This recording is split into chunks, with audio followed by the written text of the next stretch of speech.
Estes memes viralizaram nas redes sociais justamente por traduzirem aquela contradição.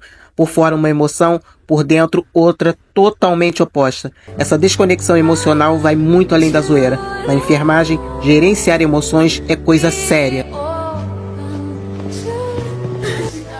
Respira aqui, ó. Respira, respira.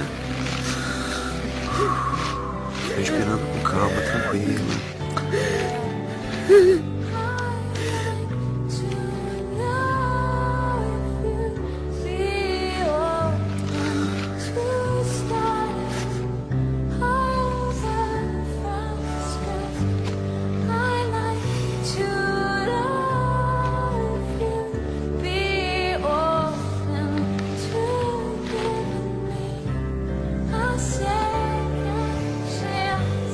Quem cuida de quem cuida? Em hospitais, clínicas e unidades de saúde, profissionais de enfermagem enfrentam diariamente uma montanha-russa emocional.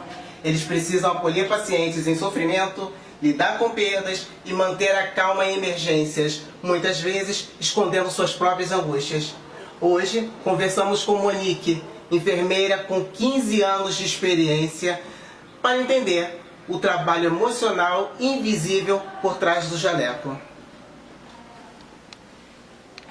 A gente sai de um plantão extremamente exausto, seja de forma física, emocional. Às vezes eu no meu caso, mesmo dessa forma que eu faço um trabalho mais gerencial, um trabalho mais de cuidado pré-operatório, um trabalho de educação, então dependendo do paciente que a gente atende, a gente acaba absorvendo todo aquele problema dele. Isso é inevitável. Tem alguns pacientes que têm esse poder, né? Se você, por exemplo, vou dar um exemplo. Semana passada eu fiz um atendimento de um paciente no pré-operatório que ele está aguardando cirurgia e por vezes eu precisei parar porque ele relatou várias vezes para mim que ia se suicidar. Então ele completamente me deixou fora de órbita ali, porque ele mexeu comigo, ele mexeu comigo emocionalmente.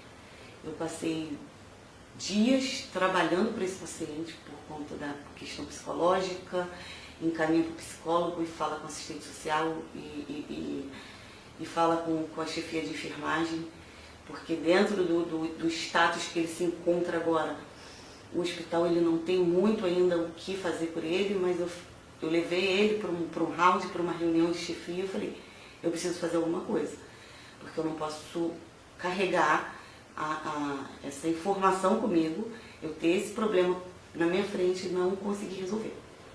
Então isso me gerou, sabe, uma ansiedade. Eu passava o dia pensando no paciente, passava a noite pensando no paciente, o que eu ia fazer para esse paciente não cometer um suicídio, ele não se matar. Por quê? Porque ele estava incapacitado de trabalhar por conta do problema do quadril, ele não possuía nenhuma renda e ele tinha 7 filhos para sustentar. Então, usando esse exemplo, né, por mais que eu não trabalhe diretamente na assistência, no plantão, ali todos os dias, a minha escala não é essa, você acaba absorvendo toda a história do paciente, isso vem junto com você. Isso causa tristeza, às vezes a gente chora, às vezes a gente tenta fazer aquilo que a gente não consegue, mas a gente dá um jeito, porque a gente sempre brinca que enfermeiro dá um jeito para tudo. E graças a Deus, no caso desse paciente, eu consegui que ele fosse inserido num tratamento de dor, porque a pergunta que eu fiz para ele foi o seguinte: se eu acabar com a sua dor, se eu amenizar a sua dor, você consegue trabalhar? Consigo. Se você conseguir trabalhar, você vai conseguir o dinheiro para sustentar seus filhos e você vai acabar com essa ideia de se suicidar, que se suicidar agora não vai resolver o problema. Você só vai resolver o seu problema. Então você vai deixar 7. E aí ele concordou comigo e eu ainda estou nessa luta com ele aí para ver se dá tudo certo, mas ele já vai ser atendido. Então é só um exemplo do que a gente traz, entendeu? E não tem como a gente não trazer. uma carga emocional junto, um problema junto, um paciente que às vezes a gente fica pensando junto, né? Uma mãe de uma paciente que você olha ali, você está conversando e ela está com lágrimas nos olhos, de ver o sofrimento da mãe. Tudo isso vem junto com a gente. A gente sempre vai estar muito envolvido com o outro, com a dor do outro, com o sofrimento do outro. E por hora isso vai causar em nós algum tipo de ansiedade, de transtorno. Alguns profissionais de depressão, enfim. E aí lidar com esses pacientes, infelizmente, a gente precisa ter um grau de frieza para poder não se deixar envolver com o problema dele. A frieza por quê? Porque o paciente ele já está muito abalado, tá?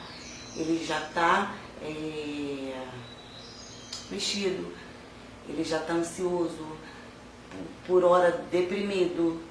Então, se eu entro dentro desse quadro junto com ele, eu vou piorar esse quadro dele de ansiedade e depressão. Então, não é bem a palavra, não é frieza, mas a gente tenta trazê-lo para a realidade. Tipo, ó, tá ruim, mas a gente pode melhorar, tá? Isso vai melhorar, né? Ou então, por quê? Porque é muito difícil você fazer o paciente entender que ele não é o único. Dentro de uma fila de espera, que eu tenho milhares de pacientes que estão na mesma situação que ele, ou em situação pior, tá? Então é fazer com que ele entenda que ele não é o único e que eu preciso fazer o que é certo, tá? Eu não posso qualificá-lo como melhor prioridade, sendo que eu tenho pacientes, às vezes, numa situação pior do que ele, que está ali aguardando o andamento da fila. O que eu acho que pode ser feito é a valorização financeira para que nós não tenhamos que trabalhar na quantidade absurda que trabalhamos para ter um salário que supra nossas necessidades. Então, acho que se você diminui um pouco a sobrecarga de trabalho com a valorização financeira, você acaba reduzindo ali,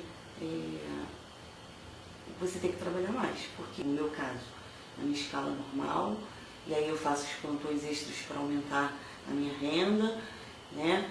Mas eu tenho amigas, enfermeiros e técnicos de enfermagem que trabalham em um, sai de um, vai para outro, e vai para outro, e trabalham em 3 e emendam 36 horas, 48, sem parar. E não tem como uma pessoa ser equilibrada, uma pessoa estar bem, né? Nem fisicamente, nem emocionalmente, nem psicologicamente, com toda essa sobrecarga de trabalho.